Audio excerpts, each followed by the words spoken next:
In today's video, I'm going to teach you how to add the Save and Continue Later widget in your online form, or alternatively, enable this feature directly in the form settings. This is a helpful tool that lets users save their progress and come back to finish the form later, which can be incredibly useful, especially for longer forms where users may not have all the necessary information on hand or need to pause before completing. Let's begin by looking at how to enable this feature within your form settings.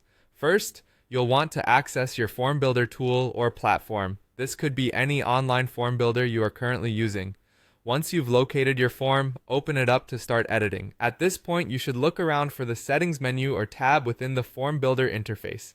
Usually, this will be found on the upper section of your control panel, marked clearly for easy access.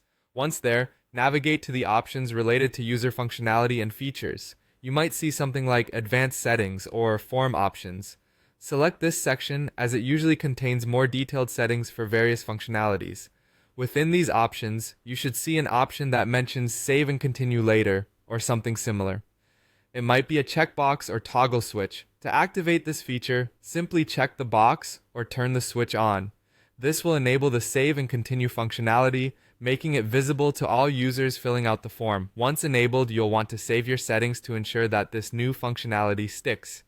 Now, if your form platform supports widgets or add-ons, another way to accomplish this is by using a widget specifically designed for this purpose. In your form builder, search for a widget section or button. This is typically located in a sidebar or top menu.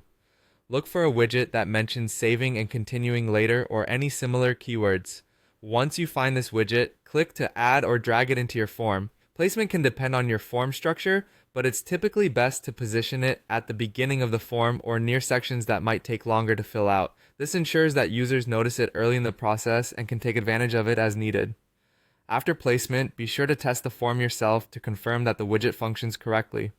After either method, test your form to see for yourself how it works. As you fill it out, there should be an option to save and continue later, generating a unique link that can be used to return to the form. And that's it! By following these steps, you've added a convenient and user-friendly feature to your form, helping ensure that all your users have a smooth and accommodating form filling experience. Thanks for tuning in, and I hope this addition makes managing and completing forms simpler for both you and your users.